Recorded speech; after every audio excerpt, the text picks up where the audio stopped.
Vamos a leer, hermanos, desde el versículo, solo 3 versículos. Hechos 11, desde el versículo 19 hasta el versículo 21. Hechos 11, 19 al 21. Dice la palabra de Dios: y los que habían sido esparcidos a causa de la persecución que vino en tiempo de Esteban, anduvieron hasta Fenicia y Chipre y Antioquía, no hablando a nadie la palabra, sino solo a los judíos.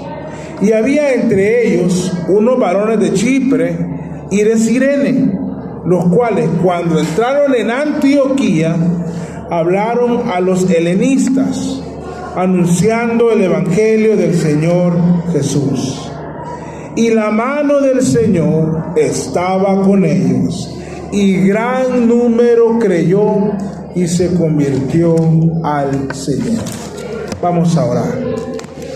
Querido Dios, en esta mañana nos disponemos, Padre, desde nuestro corazón, nuestro entendimiento también, a exponer tu palabra, a atender tu palabra, a oír tu palabra.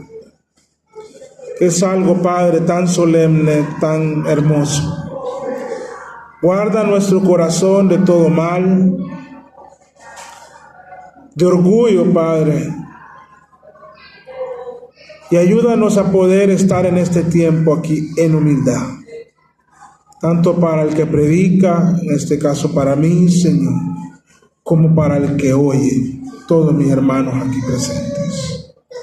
Oh Dios, haz que por medio de tu palabra Jesucristo sea exaltado, tu iglesia sea enseñada, exhortada, Padre, y guiada a darte gloria y honra a través de esas conversaciones evangelísticas que podamos tener con otros. Toma el control de mi ser, Padre, lléname de tu Santo Espíritu y permíteme exponer tu palabra, dominado por ti, Señor, en humildad, en la humildad de Cristo, en el nombre de Jesús. Amén. El evangelio llegó a Antioquía, la ciudad desde donde se esparció por el mundo. Espero, hermanos, que seamos durante la exposición de este mensaje estimulados, cada uno de ustedes, a poder conversar con otros acerca del evangelio de Cristo. Para los que tienen varios años en la fe cristiana, es posible que el nombre de Antioquía no les suene extraño, porque han leído el libro de Hechos en muchas ocasiones, o porque han escuchado este nombre en algún sermón, o lo han leído en algún libro, o lo han escuchado en el transcurso de su vida cristiana. Pero yo puedo decir que es un nombre que a veces no se le ha dado el estudio de esta iglesia la relevancia del caso. Por lo menos en una buena parte de mi vida cristiana, nunca vi que estudiáramos a profundidad lo que Dios hizo por medio de esta iglesia. Ahora pues es probable que entonces hasta el día de hoy es probable que ninguno se haya detenido a explorar lo significativa que fue esta iglesia para la historia de nuestra fe. Antioquía es una ciudad muy representativa para nuestra historia como cristianos. Solo para darles un dato importante: la primera ciudad en el mundo y en la historia de nuestra fe donde a los discípulos de Jesús se le llamó cristianos o se nos llamó cristianos fue en Antioquía. Fue como un apodo, y yo creo que tenía objetivos peyorativos, es decir, para burlarse, pero fue algo que lo acogimos como nuestro. ese nombre con el que nos identificamos hasta nuestros días, se nos puso por primera vez en la iglesia de Antioquía. Surgió en esa ciudad. Y ese sobrenombre que nos pusieron se convirtió en un nombre fascinante para nosotros. Es el nombre por el cual identificamos nuestra fe y nos llamamos cristianos. Es posible que en nuestra época se escuchen mal los nombres de otras ciudades que en la historia más reciente también han jugado papel trascendental para la fe, para nuestra fe. Me refiero, por ejemplo, a ciudades como Wittenberg, allá en Alemania. Pues la gente ha escrito libros de lo que pasó en Wittenberg, donde Martín Lutero clavó ahí las 95 tesis y la explosión que hubo del conocimiento de la palabra, del acercamiento a Dios, del entendimiento de la justificación y del valor que la Biblia empezó a tomar para los creyentes como resultado de lo que pasó ese día cuando inició la Reforma Protestante. Claro que tenemos que saber y entender lo que pasó en Wittenberg o en Ginebra. Ginebra fue una ciudad muy importante para la historia de nuestra fe. Dios usó a este hombre, Juan Calvino, en esa ciudad. Y el Vaticano, porque hubo un momento que la iglesia se portó mal con Calvino en Ginebra, se portaron bien mal con él. Y él tuvo que salir. En ese momento, cuando el Vaticano ve que Calvino se va de Ginebra, encargan a un hombre muy intelectual, al cardenal Sadolento, para que recupere Ginebra para la Iglesia Católica Romana. Y les manda unas cartas y la iglesia no hallaba cómo contestarle a Sadolento. Entonces fueron humildes y fueron a buscar a Calvino de vuelta y le dijeron: tenemos que contestarle y no sabemos. Usted nos puede ayudar a contestarle a Sadolento, porque nosotros no queremos volver a Roma, hablando en términos de fe. Y ahí es donde surge aquel libro, pequeño libro muy bonito, La respuesta al cardenal Sadolento, de Calvino. Con el tiempo, la iglesia, Dios me imagino que les exhortó y trajeron de vuelta a Calvino a predicar a Ginebra.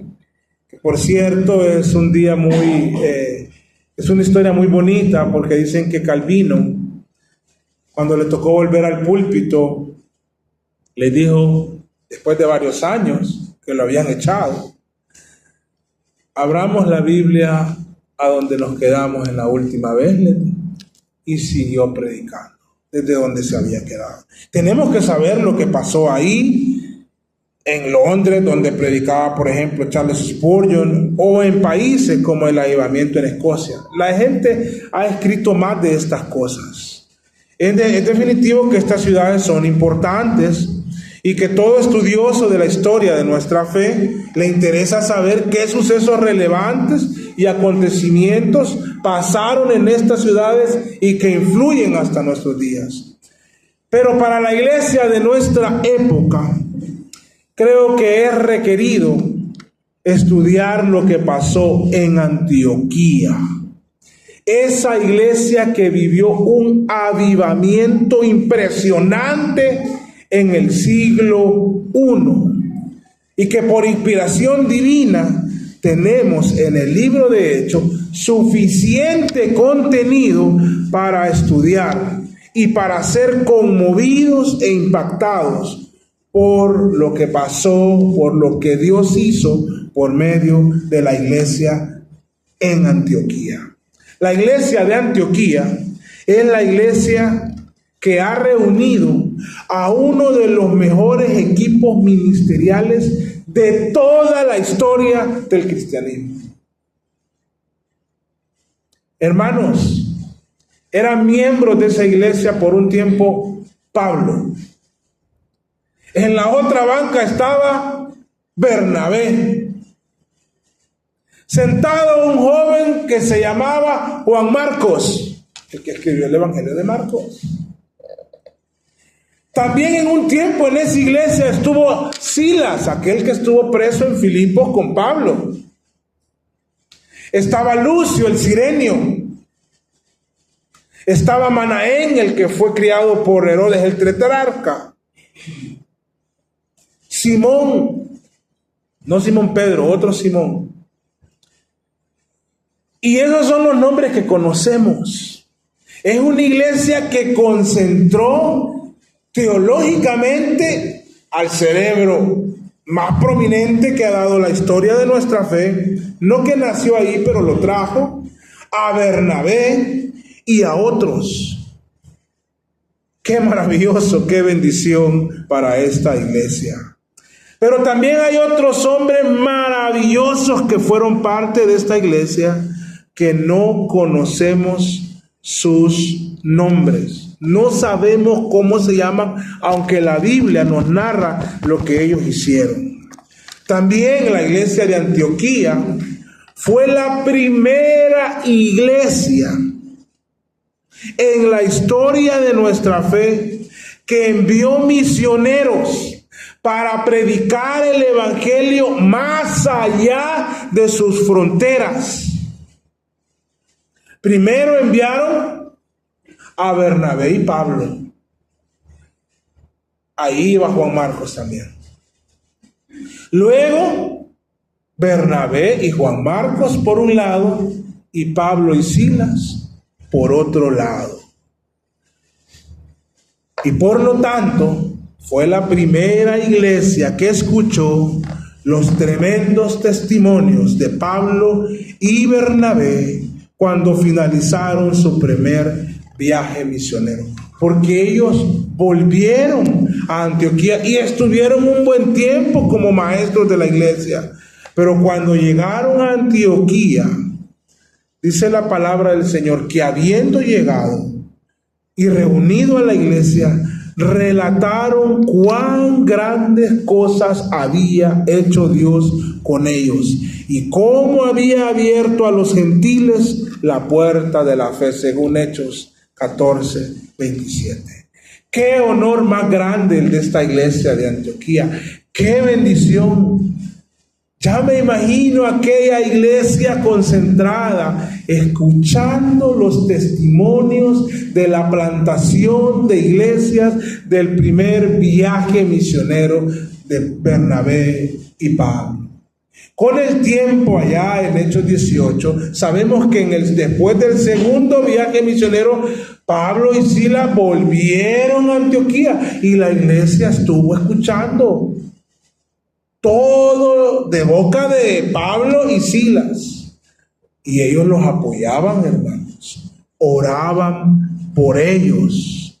Además, Antioquía, esta iglesia que se nos está introduciendo en este capítulo 11, es la primera iglesia gentil, o sea, de que no son judíos, que con generosidad levantó una ofrenda especial para los hermanos de Jerusalén que estaban pasando por gran necesidad.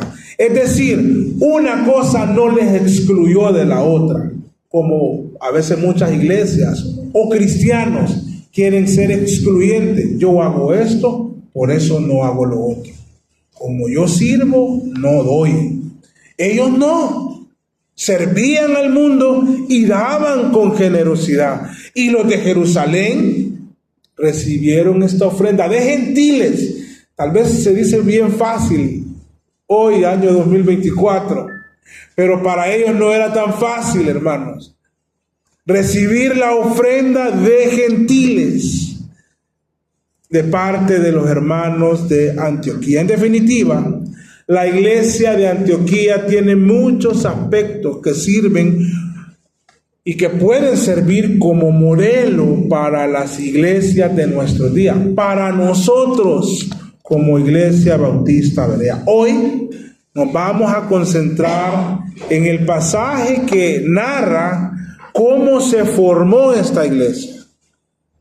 No vamos a ir a todo lo que he hablado, solamente vamos a hablar del pasaje que nos narra de cómo se formó, porque la Biblia lo registra, cómo se formó esta iglesia. Y desde esta narración vamos a aprender aspectos importantes que en esta iglesia tenemos que implementar. Me refiero a nosotros, a ustedes y a mí. Para eso vamos a ir por cada uno de los 3 versículos que hemos leído. Y notaremos que se nos especifican los siguientes asuntos, que los he planteado como preguntas que vamos a responder. ¿Cómo inició esta iglesia? Toda iglesia tiene su historia. Aquí vamos a saber cómo inició esta iglesia. Además, cómo recibieron el evangelio de Cristo los gentiles de Antioquía. También vamos a contestar desde estos 3 versículos cómo se explica o qué explicación tiene el éxito de la predicación en esta ciudad. Y a la vez vamos a ver cómo la Biblia expresa la respuesta de los pobladores de Antioquía a la predicación del evangelio. Al revisar cada uno de estos asuntos, en cada uno de ellos vamos a identificar algunas implicaciones o aplicaciones para nosotros y para nuestra iglesia, esta iglesia a la que nosotros pertenecemos. Dios nos tiene en este pasaje para enseñarnos algo, para remover algo en medio de nosotros, para ajustar las cosas, para inventar algunas cosas, para dirigirnos, enfocarnos y avanzar en el reino de Cristo. Así que por favor estemos muy atentos. Primero, versículo 19. ¿Cómo inició esta iglesia en Antioquía? En ese tiempo en que esta iglesia inició, la ciudad de Antioquía era muy importante en el Imperio Romano. No era cualquier ciudad. Era la 3ª ciudad en población de todo el Imperio Romano. Estaba Roma, el norte de África, en Egipto, Alejandría, y ahí en Asia Menor, Antioquía. Es decir, era una ciudad importante. Una de mis hijas me preguntó, ¿cuál es la 3ª ciudad más importante? Y ella me lo preguntó sin saber de qué hablar, de la 3ª ciudad más importante de Honduras. Yo le dije, mire, está San Pedro Sula y Tegucigalpa, cada quien tiene su importancia política y otra de generación de riqueza. Podría estar entre varias, le digo yo, habría que ver cantidad de gente. Bueno, ahora Comayagua, con el aeropuerto, Choluteca, La Ceiba, El Progreso. Yo creo que ahí, le digo, hay otras que creo que están más abajo. Bueno, Antioquía era la 3ª, no del país, no de un país, de un imperio. La 3ª ciudad en población de un imperio. Estaba cerca del Mediterráneo. Y para allá quedaba todo Asia y para acá quedaba Europa. O sea que el comercio que pasaba por ahí era grande. Había una comunidad importante de judíos que se dedicaban al comercio. Ellos siempre han sido buenos para los negocios. Entonces ahí había un buen grupo de judíos que hacían negocios y vivían en esta ciudad. En el relato de Hechos, Lucas nos está diciendo que ahí inició una iglesia. Aproximadamente más de 400, casi 500 kilómetros al norte de Jerusalén. Yo creo que desde el Triunfo, Choluteca hasta Omoa todavía le faltan. Hay un poco más de 400 kilómetros, pero más o menos así es la distancia. Ya en la frontera con Nicaragua, que es la parte más baja, más al sur de Honduras, hasta más al norte. Pero para que tengamos una idea, así quedaba Jerusalén de Antioquía. Y ahí, como les digo, inició esta iglesia. Pero lo peculiar es que era una iglesia de gentiles, no era una iglesia de judíos. Pero ¿cómo inició allí? Si nadie había sido enviado desde Jerusalén hacia Antioquía con la misión de anunciar el evangelio. Generalmente las iglesias, cuando llegan a otro país, a otra ciudad, hay enviados que van a hacer un trabajo. Sabemos cómo llegó el evangelio a los samaritanos, a través de Felipe. Pero a Cesarea llegó Pedro. Pero a Antioquía la iglesia no había enviado a nadie. No se registra que ninguno de los apóstoles o de los diáconos hayan sido encomendados para llevar el evangelio de Cristo a Antioquía.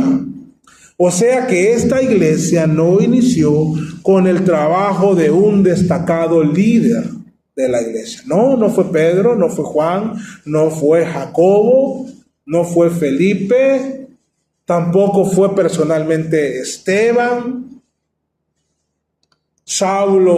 Pablo todavía estaba, él ya se había regresado a Tarso cuando se nos está registrando esto. No había empezado su labor ministerial como la conocemos. Entonces, ¿cómo inició? Aquí hay obreros anónimos que iniciaron esta obra. Versículo 19, de nuevo. Y los que habían sido esparcidos, de lo que leímos durante el culto, a causa de la persecución que sobrevino en tiempo de Esteban, anduvieron hasta Fenicia y Chipre y Antioquía, no hablando a nadie la palabra, sino solo a los judíos. Hechos 8 del 1 al 3 dice así: y Saulo consentía en su muerte. Y en aquel día hubo una gran persecución contra la iglesia que estaba en Jerusalén. Y todos fueron esparcidos por las tierras de Judea y Samaria, salvo los apóstoles. Y unos varones piadosos llevaron a enterrar a Esteban e hicieron gran llanto sobre él. Y Saulo asolaba la iglesia, entrando por las casas y arrastrando a hombres y mujeres, y los ponía en la cárcel. Esto fue lo que causó que mucha gente se fuera de Jerusalén, huyendo, podríamos decir, pero eran portadores del evangelio de Cristo. Iban caminando y en su andar, que pasaban por una aldea, por un caserío, por un pueblo o por una ciudad, ¿qué entendemos que hacían ellos, hermano? ¿Qué entendemos que hacían? Hablaban de Cristo, predicaban el evangelio. Y así iba el evangelio llegando a familias, pero lo hacían, dice que solo a los judíos. De nuevo, leamos el versículo 19. Porque el versículo 19 nos está haciendo referencia a Hechos 8, 1, 2 y 3. Entonces, para seguir la línea dice: y los que habían sido esparcidos a causa de la persecución que sobrevino en tiempo de Esteban, anduvieron hasta Fenicia y Chipre, que es la isla de Chipre, y Antioquía, no hablando a nadie la palabra, sino solo a judíos. Del 8.1 al 11.19, no es que eso pasó de inmediato, hermano. Han pasado ya varios años. El relato, si uno lo integra, se va dando cuenta que han pasado años, porque ya Saulo está en Tarso, aunque no es el mensaje de hoy, pero ustedes lo pueden ver en el versículo 25, que es continuación de este relato. Después partió Bernabé a Tarso a buscar a Saulo, y tras hallarlo lo trajo a Antioquía. Y Saulo había estado ya unos años en Arabia, en Gálatas lo vemos, y otros años en Tarso. Entonces, cuando la Biblia nos narra esto, han pasado varios años.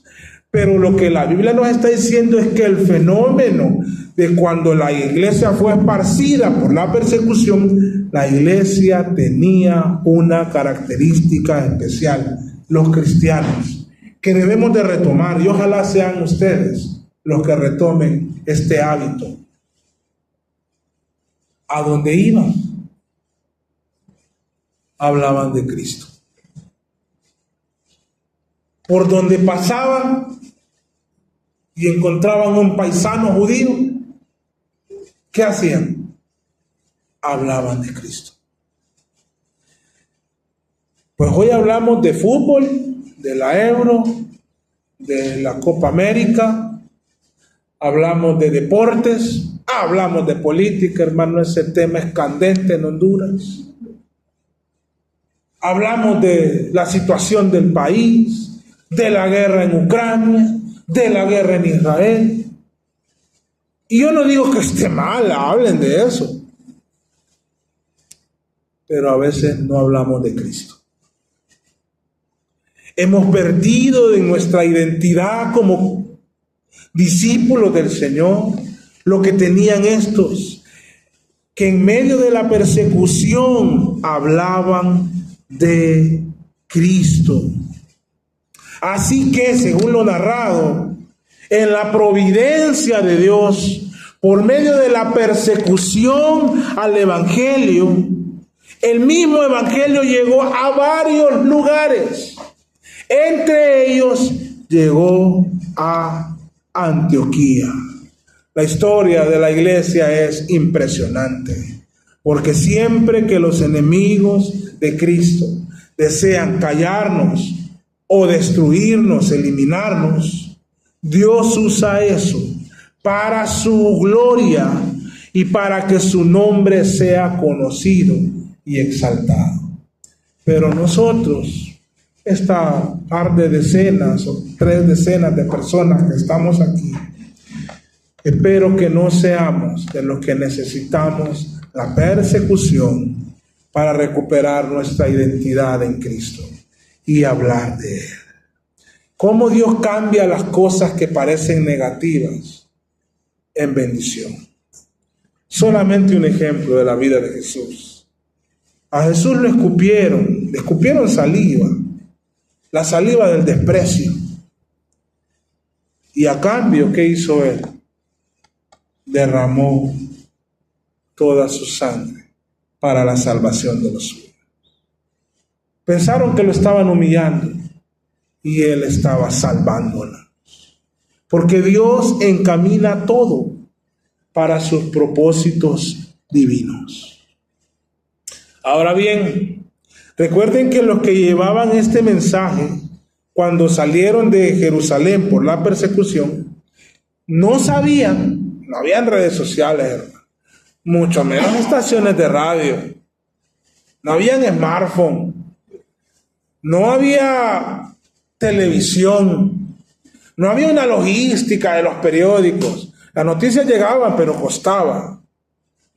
Ahora, estos que salían no sabían lo que había pasado en la casa de Cornelio. Así que solo le predicaban a los judíos.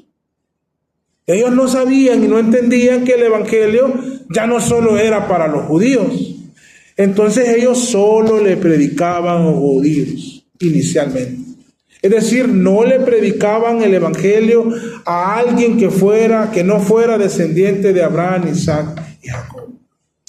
Pero independientemente de que en sus inicios estos hombres, que no conocemos sus nombres, anónimos, pero que solo le predicaban a los judíos, podemos decir que el evangelio llegó porque los creyentes tenían el hábito de hablar de Cristo. Ese es un hábito que por medio de esta serie estamos estimulando. Lo estamos haciendo a través de la enseñanza bíblica, en ocasiones en forma exhortativa también. Yo espero, hermanos, que esté llegando a sus corazones. y que estén haciendo los ajustes que la palabra del Señor nos está demandando a través de esto. Yo espero que estén siendo motivados para que cualquier letargo espiritual o cualquier vergüenza espiritual se transforme en un despertar espiritual y que se transforme en poder decir: no me avergüenzo del Evangelio de Cristo, porque es poder de Dios para salvación.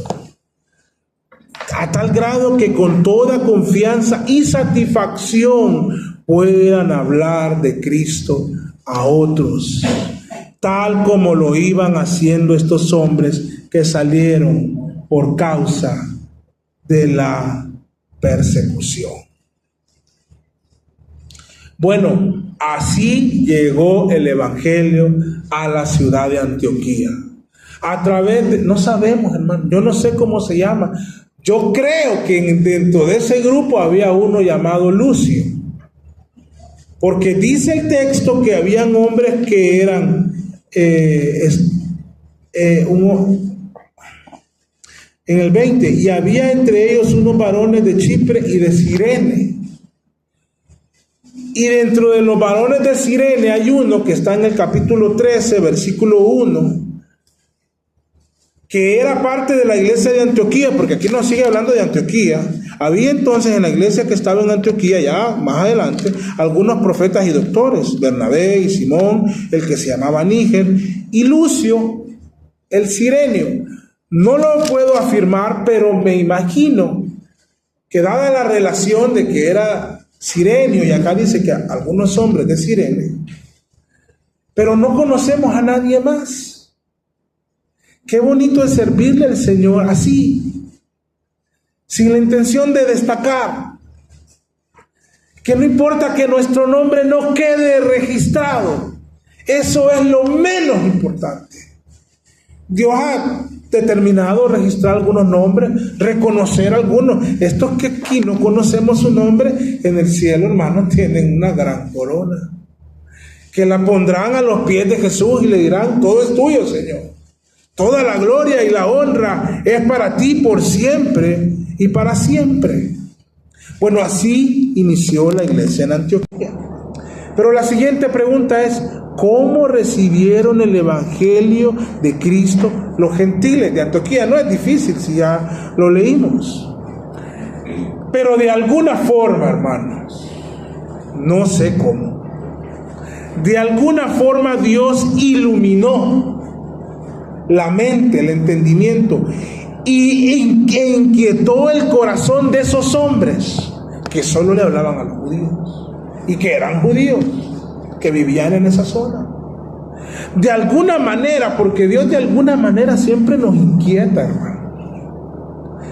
Dios de alguna forma siempre trata con nosotros, y de alguna manera Dios inquietó a estos hombres para que botaran esa barrera y pudieran hablarle el Evangelio a los gentiles. Así como trató, la Biblia nos registra cómo trató con Pedro, cómo trató con aquellos 6 que acompañaron a Pedro en casa de Cornelio, tuvieron que verlo. Pero yo no sé cómo trató con esto, pero trató de alguna manera.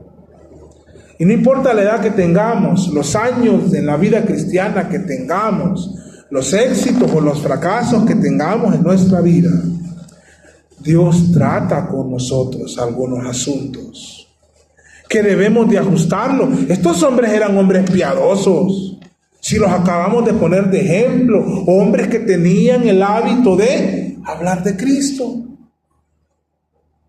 Pero ya por eso Dios iba a dejar de tratar con ellos, no. Hermanos, si nosotros estamos en un estado de santificación, pero el pecado que mora en nosotros está ahí, arruinándonos el día, hermanos.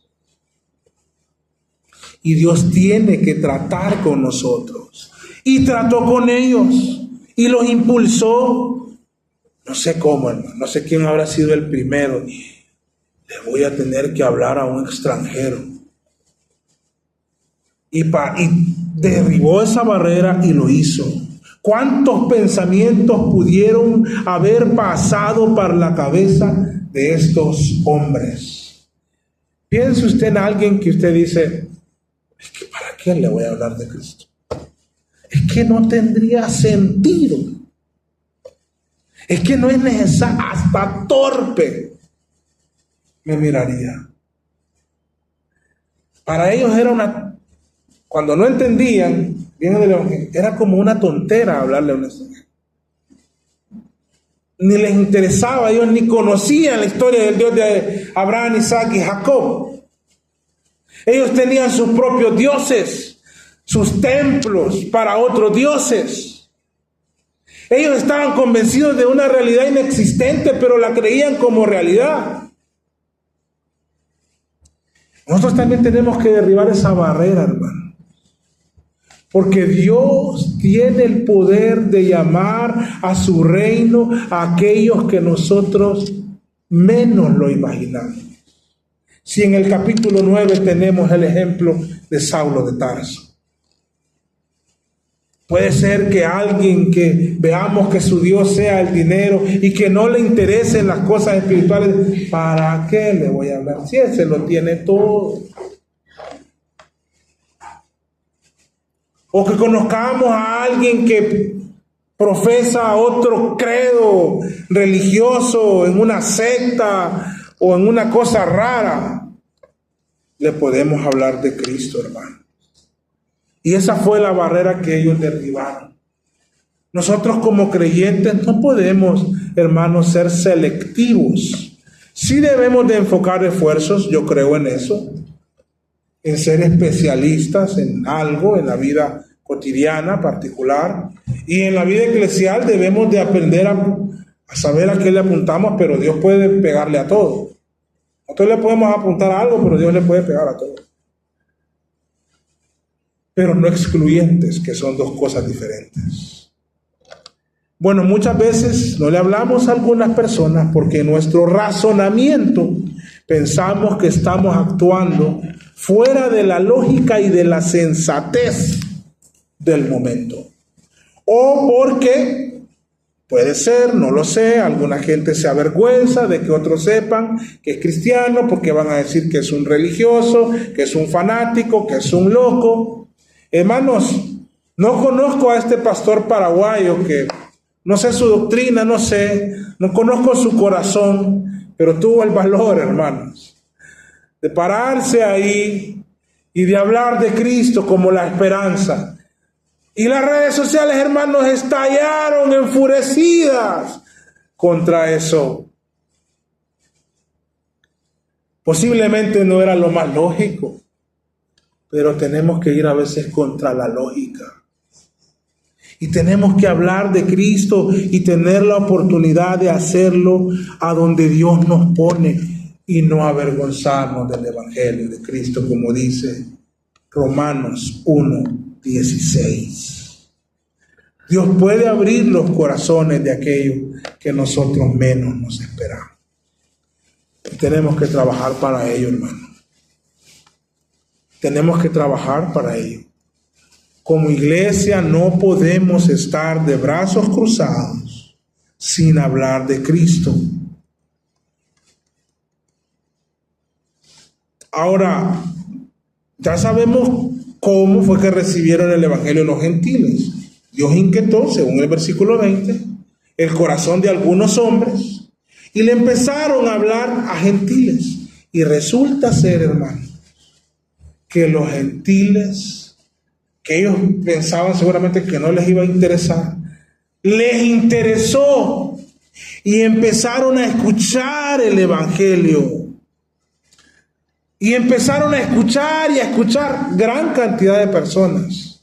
Ahora, dice la Biblia en el versículo 21 que gran número creyó y se convirtió al Señor. Ahora, ¿cómo se explica el éxito de la predicación en esta ciudad de Antioquía? Aquí es notorio lo que provoca que la predicación de estos hombres fuera tan exitosa en cuanto a la cantidad de gente que se convertía a Cristo. No era su método, No sé qué método usaban, pero no era su método. Claramente dice ahí, inicia el versículo 21 diciendo, y la mano del Señor estaba con ellos. Hermanos, ¿de qué sirve al hombre esforzarse tanto en la vida en algunas cosas donde Dios no está ahí? Si Dios no está ahí, cierre esos capítulos, hermano. Tenga la madurez y la humildad de decir, Dios no está aquí. Cuando Dios está ahí, hermano, las cosas van saliendo solitas. Y uno dice, wow, pero cuando Dios no uno quiere y se quiere forzar y forzar, es que yo tengo que hacer así, que yo soy persistente, ya yo no voy por vencido, y a mí nadie me las puede, yo nunca me rindo. Hermano, a veces, y no estoy en contra de la persistencia, no vayan a malinterpretar, esto es aplicable en situaciones especiales, pero a veces es claro que Dios no está con algunas cosas. Puede ser que lo estemos haciendo de la manera más correcta, pero Dios no está ahí. Y si Dios no está ahí, es mejor no seguir, hermano. En el caso de este trabajo, Dios estaba, la mano del Señor estaba con ellos, hermano. Qué fácil se lee eso, ¿verdad? Qué frío lo podemos leer eso. Le podemos dar poca importancia y seguir con el texto. Porque, sí, Dios estaba con él. Dios está conmigo. No, hermano. Ese detalle que nos está dando Lucas en esta narrativa es muy importante. Porque ese es el secreto del éxito de esta iglesia en Antioquía. Que la mano del Señor estaba con ellos. ¿Cuánto ocupamos que la mano del Señor también esté con nosotros? Sí, no desmayar, pero saber cuándo decir, hasta aquí llega esto, y cuándo seguir adelante en lo que Dios nos ha encomendado. Que no va a ser fácil, pero vamos a ver la mano de Dios, poderosa, moviéndose en medio de nosotros. Esta iglesia no estaba creciendo por un novedoso método de crecimiento que ellos estaban implementando. Hay libros de crecimiento basados en la iglesia de Antioquía, pero ellos la Biblia no creo que esté promoviendo un método de crecimiento. Nos está narrando el éxito de esta iglesia y tenemos como iglesia estudiar para entender los principios bíblicos que ahí hay. Y hay una iglesia creyentes que dependen de Dios, que son dóciles a cambiar sus cosas, sus conductas, de no hablarle a los gentiles. Y seguramente pasaban tiempo con el Señor, hermano. No, eso lo puedo decir con seguridad. Esta iglesia en algún momento encomendó a hombres para que fueran al campo misionero. Volvamos a 13:1. Vean cómo lo hicieron, 13:1 y 2. Había entonces en la iglesia que estaba en Antioquía algunos profetas y doctores, Bernabé, Simón el que se llamaba Níger, Lucio el Cirenio y Manaén, que habían sido criados con Herodes el tetrarca y Saulo, ministrando pues estos al Señor y ayunando, dijo el Espíritu Santo, apartadme a Bernabé y a Saulo para la obra que los he llamado. Es porque había una comunión con el Señor. Una iglesia que no tiene comunión con el Señor difícilmente va a poder testificar que la mano del Señor está con ellos. Para que la mano del Señor esté con nosotros es porque tenemos comunión con Dios, tiempo con Dios, privado con Dios. La gente dice, no, yo oro, voy en el carro y voy llorando. Estoy en el trabajo, estoy diciendo, Señor, ayúdame. Pero no tienen un tiempo con Dios, a solas con Dios. Porque cuando usted está en el carro, pues su mente también está concentrada en manejar. Si está en el trabajo, pues su mente también está concentrada en asuntos laborales y está el llamado, atento por si lo llaman. Pero si está a solas con Dios, esa comunión con Dios es requerida. Entonces, ¿cuál era o cómo se explica el éxito de la predicación en esta ciudad? Porque con esos creyentes que tenían una genuina comunión con Dios, se movía la mano de Dios. No por sus métodos, sino por su comunión con Dios. Ahora, ¿cómo se expresa este éxito, la respuesta de los pobladores de Antioquía al Evangelio? Versículo 21. Creyó un gran número. Si van después al versículo 21, dice, ve el versículo 24. Y una gran multitud fue agregada al Señor, siempre lo está diciendo, de Antioquía. Y si van al versículo 6, siempre hablando de Antioquía, en algún momento dice, y enseñaron a mucha gente. O sea que se expresa en cantidades, tal vez no exactas numéricas, pero diciéndonos que gran cantidad de personas, que gran multitud, que creyó un gran número y que mucha gente estaba siendo discipulada y enseñada por el Señor a través de los hombres. Los números, hermanos, no deben ser una obsesión para la iglesia. Eso sería un error. Los números no deben ser una obsesión para la iglesia, pero no significa que no podemos tener deseos, objetivos y metas puestas a los pies del Señor. No morirnos por ellas, pero sí estar convencidos de que Dios obra poderosamente y podemos trabajar para que su nombre sea conocido sin temor. Pero no nos tenemos que obsesionar por los números. No debe ser un deseo que nos mortifique.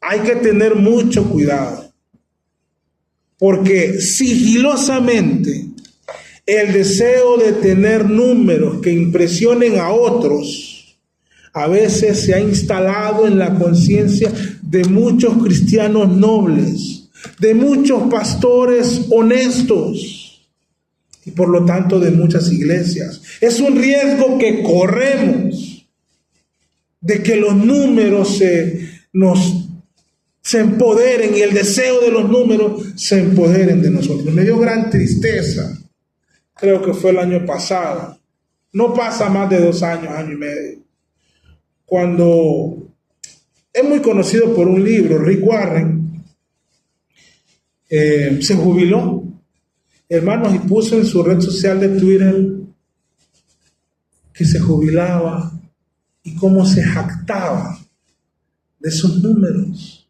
Bauticé a tantos, tantos se entregaron a Cristo, fui a tantos países, y dándose gloria a él mismo, una obsesión con los números, un becerro de oro con gráficas estadísticas. La iglesia debe de tener cuidado. Los números no son malos en sí. No estoy diciendo que los números son malos, pero la obcecación por ellos o el deseo de alarde de estos, porque puede ser que los números sean buenos, entonces genera un deseo de alarde de tener que contarlos, puede llevarnos a convertirnos en pragmáticos. Y eso puede ser catastrófico para cualquier iglesia. Nosotros tenemos que tener por sobre los números el deseo de serle fiel al Señor. Porque es posible que sin serle fiel al Señor, los números se eleven. Aquí no solo queremos asistentes, hermano. Queremos creyentes nuevos. Trabajemos para que vengan y asistan más personas. Pero hermanos, aquí se van o a sentir incómodos, que se van a ir rapidito, o van a entregar su corazón a Cristo. Van a llegar un día que van a entregar su corazón a Cristo. Aquí en esta iglesia, si Dios nos lo concede y nos sigue conservando en su palabra, no van a venir a escuchar mensajes de autorrealización, van a venir a escuchar el mensaje del Evangelio de Cristo. Y esa fidelidad está por sobre el deseo de los números. Ese deseo de serle fiel a la palabra del Señor. Entonces los números no son malos. Acá estamos viendo que nos está registrando que creyó un gran número, que había una gran multitud y que mucha gente estaba siendo discípula. ¡Qué hermoso! Eso no tiene nada de malo. Pero si algún día llega a pasar eso en medio de nosotros, no levantemos un ídolo y no nos creamos la gran cosa. Porque eso es muy pecaminoso. Queremos nuevos creyentes. Queremos gente que venga, escuche el Evangelio y que en el tiempo del Señor sean quebrantados y se entreguen a Cristo. Hay gente, hermanos, que yo creo que yo la he corrido. No con que he deseado correrla, sino que me he acercado y he hablado con ellos del Evangelio con seriedad y no los vuelvo a ver. Les pregunto si tienen intención de bautizarse y no vuelven. No vuelven, hermano. No, aquí la cosa es seria. Y ocupo solo asistir a la iglesia. Hermanos, hay personas especialistas en crear mega iglesias. Hay mega iglesias que se han creado aquí en Honduras en un mes. Así como lo oyen. Otras han costado, pero... Y no estoy criticando las iglesias, pero para números hay especialistas para eso. Nosotros somos predicadores del Evangelio. Si los números llegan bien, y si no llegan, pues bueno, pero no vamos a perder nuestra confianza en el Señor. Estos hombres solo estaban ejercitando su amor por Cristo y su convicción de que a través de este mensaje Cristo iba a ser conocido y que los pecados podrían ser perdonados. Ellos predicaban el Evangelio por un hábito natural en nuestra fe y Dios se hizo cargo de traer a muchos a su redil. Hice un conteo de familias esta semana. Por eso les digo, los números no son malos, siempre y cuando nos sirvan para alarde. Hice un conteo de familias, conté menos de 30. Familias pueden ser representadas por una familia o por una persona. Recuerdo que hace algunos años lo había hecho y éramos casi 40. O sea, éramos más. Hoy somos menos. Pero podemos trabajar para que más familias vengan al Señor. Prediquemos el Evangelio, hermano. Hermano, ¿cuándo fue la última vez que le habló de Cristo a alguien? Pasan días, semanas, meses, años o décadas de esto. ¿Cuándo fue la última vez que usted a un compañero, a un jefe, a un subalterno, a un vecino, a un amigo, a un familiar, le habló del Evangelio de Cristo? ¿Cuándo fue la última vez que le dijo a alguien, quiero que platiquemos un asunto de mi fe? ¿Me podrías regalar unos 20 minutos, una media hora? Yo te invito, vamos a un café. O vení a mi casa, pero a esto es lo que vamos a hacer. La persona puede aceptar o no, hermano. Pero, ¿cuándo fue la última vez que usted lo hizo? Bueno, ojalá que lo pregunte dentro de un tiempo y me digan, hace poco, pastor. Esta iglesia modelo en muchos aspectos, la iglesia de Antioquía, nace por la predicación de hombres desconocidos que solo hacen su trabajo como creyentes. En definitiva, la mejor manera que haya más creyentes es siendo naturalmente cristianos y plantando más iglesias en otros lados. Hermano, el mejor método de crecimiento es plantar iglesias, pero no a los pastores les gusta extender las paredes de sus templos, no les gusta plantar más iglesias.